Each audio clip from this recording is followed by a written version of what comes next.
C'est l'heure du journal de l'Afrique, soyez les bienvenus sur France 24. À la une ce soir, la réaction du Bénin après les accusations du Niger.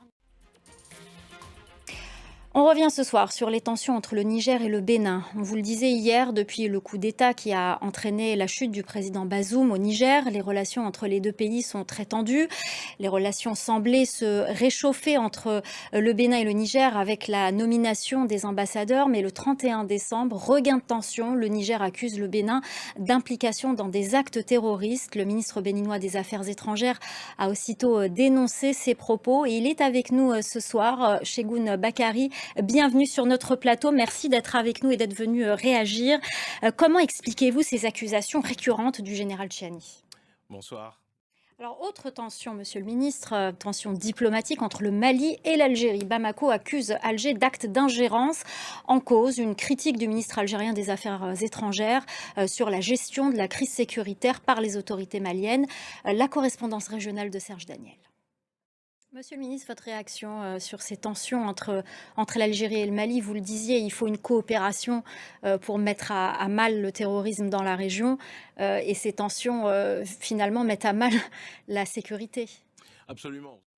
Merci beaucoup, merci. On en reparlera de cette culture vaudou, on en reparlera dans nos prochaines éditions. Et avec notre correspondante Emmanuelle Sodji, merci beaucoup Chegoun Bakari, ministre béninois des Affaires étrangères. Merci d'être venu répondre à nos questions. C'est moi qui vous remercie.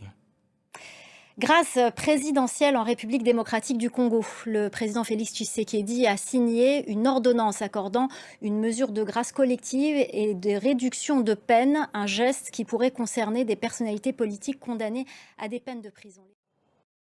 Dans le reste de l'actualité, en bref et en images, l'opposant guinéen Liuba était devant un juge au tribunal de Conakry ce jeudi.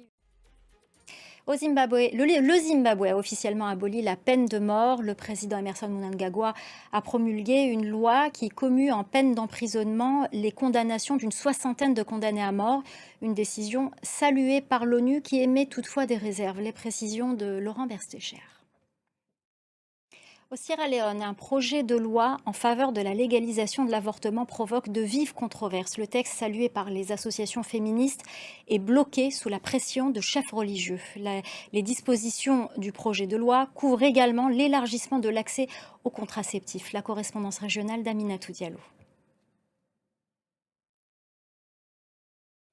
Au Nigeria, près de 25 millions de personnes souffrent d'insécurité alimentaire sévère selon l'ONU. Il pourrait atteindre les 33 millions en 2025.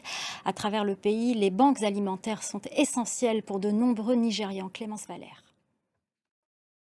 Direction le Cameroun à la rencontre d'une docteure en biologie marine qui se bat depuis plus de 10 ans pour protéger les lamantins d'Afrique. Une espèce encore méconnue, présente dans les eaux douces de la côte ouest du continent, qui est aujourd'hui menacée par la pêche, le braconnage et la pollution. Laurent Berstécher.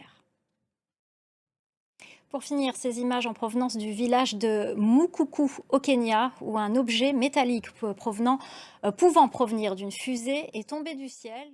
Voilà, c'est la fin du journal de l'Afrique. Merci aux équipes en régie, merci à notre chef d'édition Célia Caracena, merci à nos correspondants et merci à vous pour votre fidélité. Restez avec nous, l'info continue sur France 24.